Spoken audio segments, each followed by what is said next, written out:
Quand un avion militaire franchit une frontière, transporte-t-il seulement du métal, du kérosène, ou bien aussi une épreuve de vérité? Cette question, en apparence abstraite, prend une dimension bien concrète lorsque l'on observe ce qui s'est joué début janvier sur le tarmac de Ouagadougou. Pour comprendre la portée de cet événement, il faut plonger dans l'épaisseur de l'histoire, examiner les détails, donner chair à l'incident par des exemples, des parallèles historiques, des scénarios alternatifs, et proposer des pistes concrètes pour l'avenir ouest-africain. Début janvier, un avion militaire nigérian est contraint d'atterrir à Ouagadougou, au Burkina Faso. Sur le papier, l'incident semble presque anodin, un accident de navigation parmi d'autres dans une région où les vols d'État sont fréquents.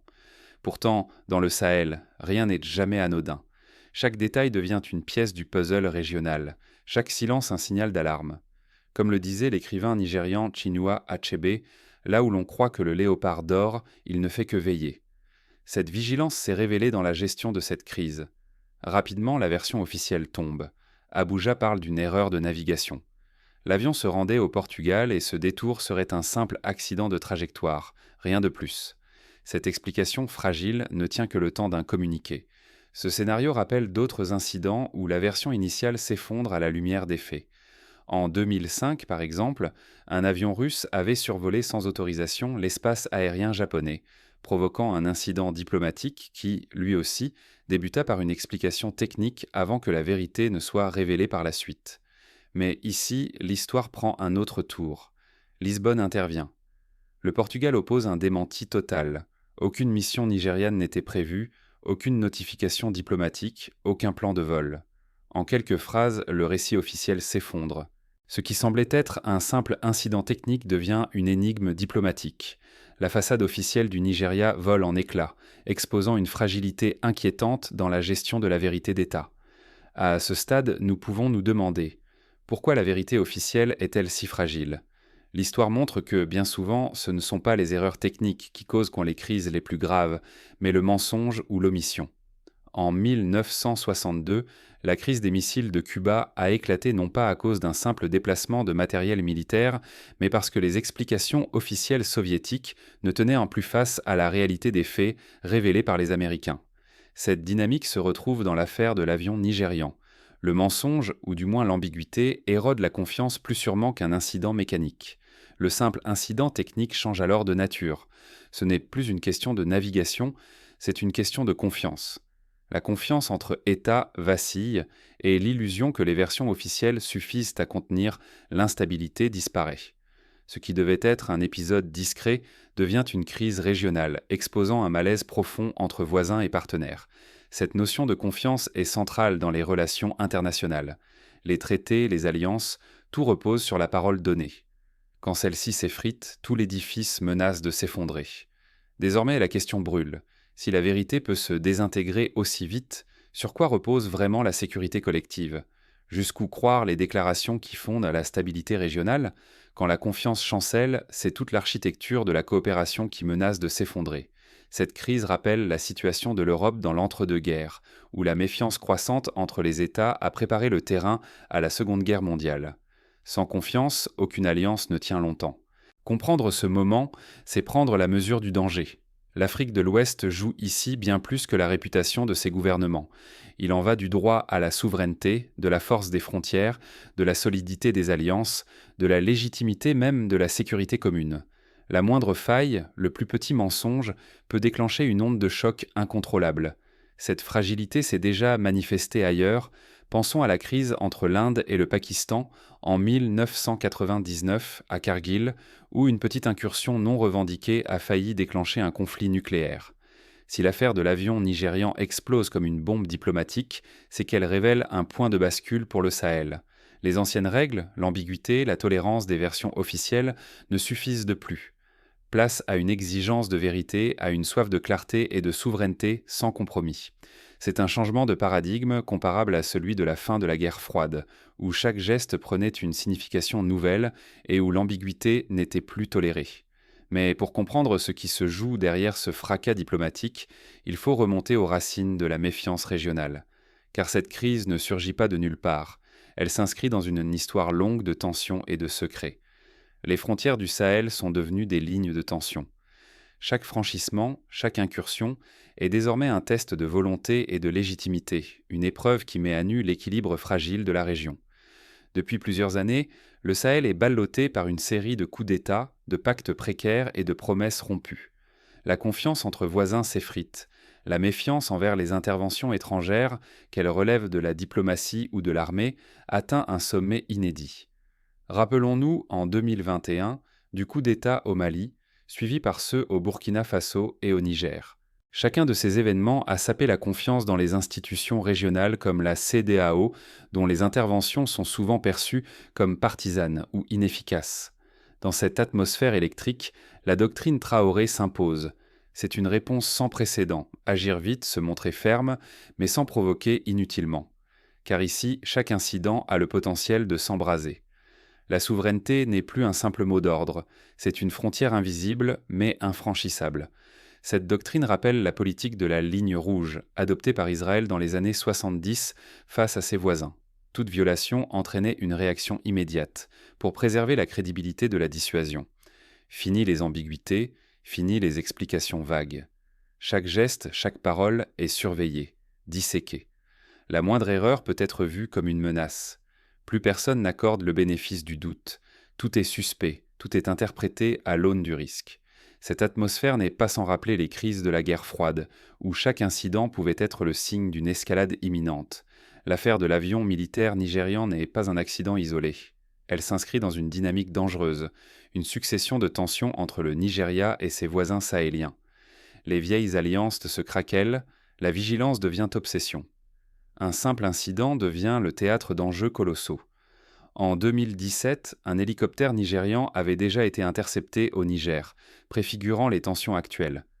Ambiguïté et incertitude sont les nouveaux ennemis. Là où, il y a quelques années, une explication officielle aurait suffi, aujourd'hui chaque détail est passé au crible. Un silence, un retard, et l'alarme résonne. La sécurité collective ne dépend plus d'institutions lointaines, mais de la capacité de chaque État à réagir, à imposer sa lecture des faits, sans délai. Cette tendance s'est accentuée depuis que la MINUSMA, la mission de l'ONU au Mali, s'est vue critiquée pour son manque de réactivité face aux attaques djihadistes. Ignorer cette mutation, c'est courir le risque de mal lire chaque événement, et surtout de ne pas voir le basculement qui s'opère. Le Sahel ne subit plus l'histoire, il la façonne à sa manière dans l'urgence et la défiance. Cette prise de contrôle du récit rejoint la démarche de pays tels que le Rwanda après le génocide, décidés à reprendre la main sur leur propre histoire et leurs choix politiques. L'incident nigérian n'a pas été classé comme un simple accident de parcours. Il a mis en lumière une faille profonde, un point de rupture. Ce point de rupture n'est pas qu'une question de procédure militaire. Il expose un changement de paradigme dans la gestion des frontières et du pouvoir. Comment les acteurs régionaux vont-ils réagir face à cette nouvelle réalité ? Quand une version officielle s'effondre, ce n'est pas une simple anecdote qui se fissure, mais tout un échafaudage de confiance qui chancelle. C'est un phénomène observé en 2003 avec l'affaire du vol d'armes illégales entre la Côte d'Ivoire et le Burkina Faso, qui avait failli faire éclater une guerre ouverte entre les deux pays. L'affaire de l'avion militaire nigérian forcé d'atterrir au Burkina Faso s'est muée en épreuve de vérité. Abuja, d'abord, affirme qu'il s'agit d'une mission vers le Portugal, interrompue par un incident technique. Mais rapidement, tout vacille. Lisbonne nie avoir été informée ou avoir attendu le moindre vol nigérian. Ce démenti portugais ne fait pas qu'embarrasser Abuja. Il dévoile une faille profonde. Comment accorder du crédit à une autorité qui se contredit, alors que les faits sont aisément vérifiables ailleurs ? Dès lors, chaque communication officielle devient suspecte. Chaque justification, un fil fragile prêt à rompre. Dans ce climat d'incertitude, la réaction du Burkina Faso tranche, prudente mais ferme. Les soldats nigérians ne sont ni simplement escortés ni expulsés. Ils sont retenus, interrogés, tandis qu'une enquête minutieuse se met en place. Pour Ouagadougou, cette posture n'est pas une provocation, mais l'affirmation d'une souveraineté intransigeante. Sur notre sol, nul ne passe sans être questionné. Cette posture s'inscrit dans une logique de contrôle total, déjà appliquée lors des crises migratoires aux frontières européennes, où chaque franchissement est strictement contrôlé. Ce geste s'inscrit dans une doctrine nouvelle. La vigilance remplace la complaisance. La crise révèle que, désormais, une explication superficielle ne suffit plus à apaiser ni à rassurer. Les capitales africaines, autrefois enclines à accepter des justifications diplomatiques sans vérification, adoptent désormais une approche proactive, parfois inspirée des protocoles de l'OTAN où chaque incident aérien fait l'objet d'une enquête conjointe et transparente. Mais l'incident n'est qu'un révélateur. C'est tout le climat régional qui s'assombrit. Les structures collectives de sécurité, lentes ou muettes, exhibent un inquiétant déficit de coordination. Les réponses tardent, les mécanismes censés garantir la transparence et la sécurité commune semblent désarmés ou paralysés. Cette léthargie rappelle la faiblesse de la Société des Nations dans les années 30, incapable d'empêcher les violations de souveraineté qui ont mené à la Seconde Guerre mondiale. L'état d'urgence régional, proclamé dans la foulée, ressemble davantage à une réaction imposée qu'à une stratégie concertée. Qui pilote? Qui anticipe? Qui donne l'impulsion? Personne ne semble capable de répondre sans détour. Ce flou nourrit la défiance, comme on l'a vu lors de la crise politique en Guinée-Bissau, où l'absence de leadership régional a favorisé l'instabilité.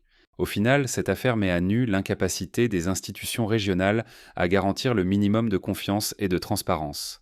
La parole officielle perd de son crédit. Chaque initiative, même la plus innocente, devient suspecte. Ce glissement vers la suspicion générale fragmente le tissu régional et expose la région à la division, voire à la paralysie collective. Dans de tels contextes, les exemples historiques abondent. La désintégration de la Yougoslavie a commencé par la perte de confiance entre ces républiques, chacune suspectant les autres de duplicité. C'est cette perte de crédibilité, plus encore que l'incident en lui-même, qui menace l'équilibre ouest-africain. Lorsque la confiance s'effrite, c'est toute la capacité d'action, de solidarité et même de survie des États qui se retrouve menacée. Un terrain miné où chaque faux pas, chaque flou peut coûter l'avenir de la région. On l'a vu en 2006, lors de la crise ivoirienne, où le moindre incident frontalier provoquait une explosion de tension. Mais l'onde de choc ne s'arrête pas là. À mesure que la défiance s'installe, chaque acteur régional doit réévaluer ses alliances, ses priorités et sa propre survie. L'atterrissage forcé de l'avion n'a pas déclenché une crise, il a mis à nu une fracture ancienne, désormais impossible à ignorer. Derrière cet incident, c'est une lutte pour l'avenir de l'Afrique de l'Ouest qui s'engage. Deux visions du pouvoir s'opposent, irréconciliables. La stabilité imposée contre l'autonomie conquise. D'un côté, le bloc emmené par le Nigeria défend la continuité institutionnelle. Il prône l'ordre, la hiérarchie, la confiance dans des soutiens extérieurs puissants. Pour eux, l'intervention rapide maintient la stabilité, même si elle exige de s'imposer. Ce modèle rappelle la doctrine d'intervention rapide de la France en Afrique, longtemps justifiée par la stabilité régionale, mais de plus en plus contestée sur le terrain. En face, le front sahélien, Burkina Faso, Mali, Niger, s'organise autour d'une nouvelle doctrine. Ils revendiquent l'autonomie, la défense collective et la méfiance envers toute tutelle venue de l'extérieur.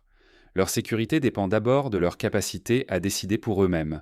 Cette posture trouve écho dans la politique du Ghana après son indépendance, où Nkrumah prônait le «self-government now» face à toute influence extérieure, préférant parfois l'isolement à la perte de souveraineté. Désormais, chaque geste a le poids d'un symbole.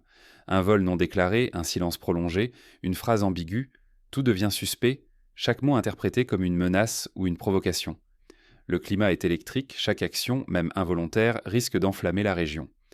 Cette extrême sensibilité rappelle celle du Moyen-Orient, où le survol d'un drone non identifié peut déclencher une riposte militaire immédiate. À Abuja, la priorité était de montrer que l'ordre régional tient toujours, en s'appuyant sur des alliances solides. Mais à Ouagadougou, Bamako et Niamey, on mise sur la solidarité horizontale, loin de l'autorité des anciennes puissances. Cette divergence structurelle explique la difficulté de la CEDEAO à imposer une ligne commune, comme on l'a vu lors du refus du Mali de participer aux sanctions contre le Niger. La suspicion gangrène les relations.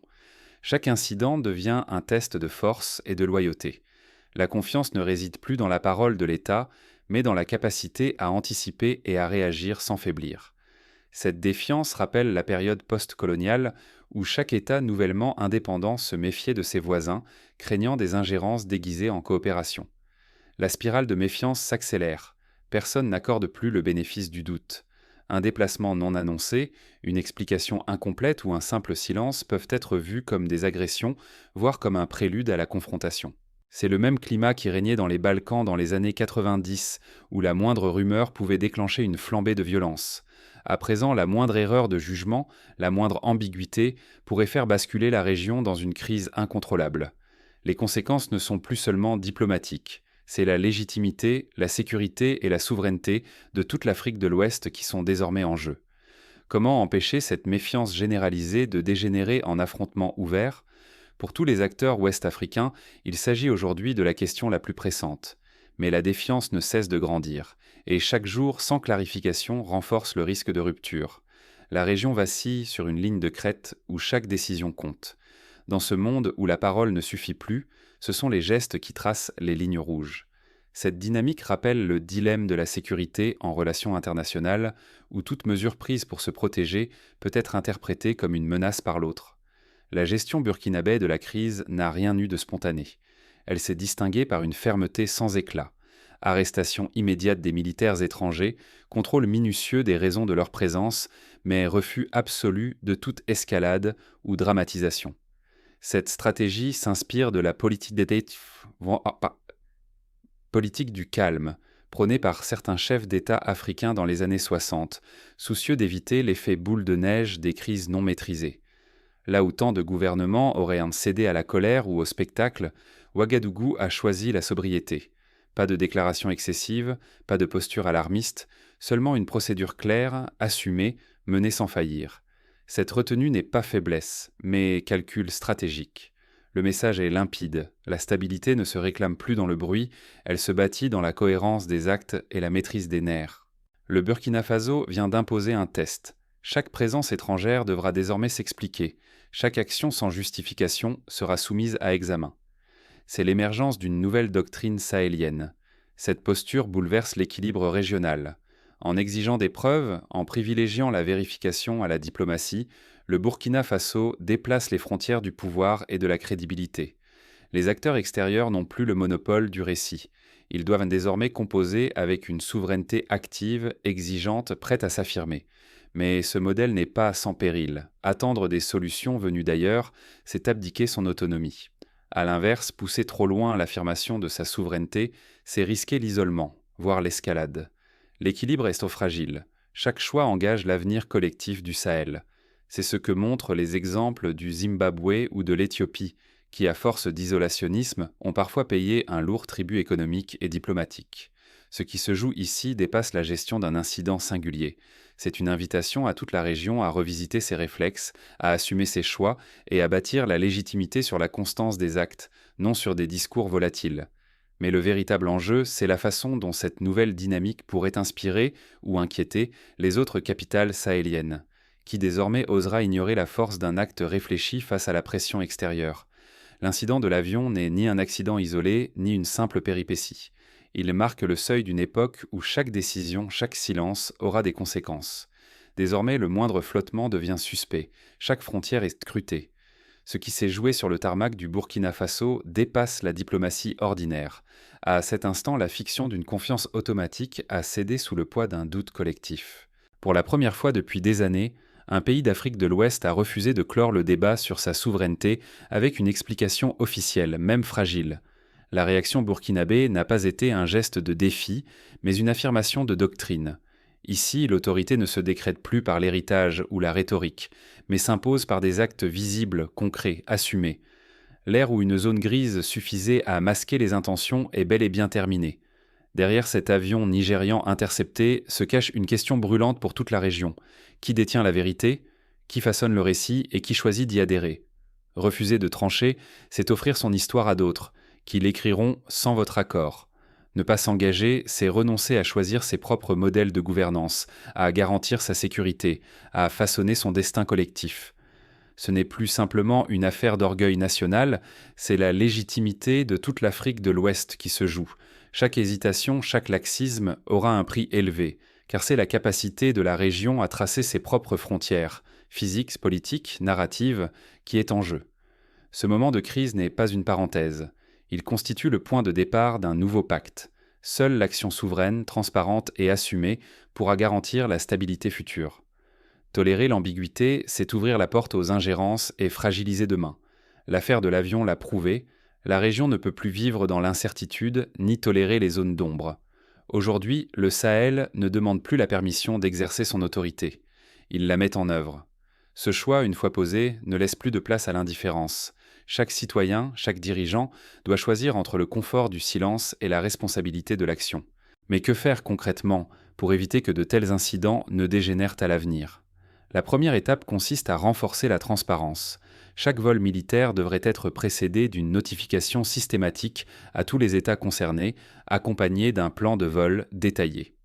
C'est la norme dans l'espace aérien européen ou nord-américain, où chaque appareil militaire qui franchit une frontière donne lieu à une coordination préalable, réduisant ainsi les risques d'incidents ou de malentendus. Ensuite, il faut mettre en place des mécanismes régionaux de gestion de crise. La création d'une cellule d'alerte conjointe réunissant des représentants de chaque pays ouest africain permettrait de clarifier les incidents en temps réel et d'éviter l'escalade. Un précédent existe avec le Centre de prévention des conflits de l'Union africaine qui a déjà désamorcé plusieurs crises frontalières en Afrique centrale. Enfin, il s'agit de bâtir une culture de la vérification mutuelle. Cela implique que chaque État accepte d'être inspecté ou questionné par ses voisins, dans un esprit de coopération et non de défiance. Ce principe a fait ses preuves dans des contextes aussi sensibles que la dénucléarisation de l'Afrique du Sud, où la transparence a permis de rétablir la confiance avec la communauté internationale. Mais la clé, au-delà des mécanismes, réside dans les comportements. Les dirigeants doivent s'engager à privilégier l'explication rapide et complète à la dissimulation. Les médias, eux, doivent jouer leur rôle de chien de garde en vérifiant chaque version officielle et en donnant la parole à tous les acteurs concernés. L'éducation civique doit aussi sensibiliser les citoyens à l'importance de la souveraineté, de la vérité et de la responsabilité collective. En définitive, l'incident de l'avion nigérian est un miroir tendu à l'Afrique de l'Ouest. Il révèle les failles, mais aussi les ressources insoupçonnées de la région. Il rappelle que la stabilité ne se décrète pas. Elle se construit pas à pas dans la rigueur, la transparence et le courage de nommer les choses. L'histoire est jalonnée d'exemples où une crise bien gérée a permis de bâtir une paix durable. L'Europe, après la Seconde Guerre mondiale, a su transformer la défiance en coopération grâce à la création de l'Union européenne. Rien n'interdit au Sahel de suivre une voie semblable. Le choix est entre nos mains, accepter l'incertitude ou bâtir ensemble un nouvel ordre fondé sur la vérité, la souveraineté et la confiance retrouvée. Car au bout du compte, ce ne sont pas les avions, ni les frontières, ni même les institutions qui font la paix, mais la capacité des hommes à regarder la vérité en face et à agir ensemble pour l'avenir de leur région. C'est à cette condition seulement que l'Afrique pourra écrire son histoire.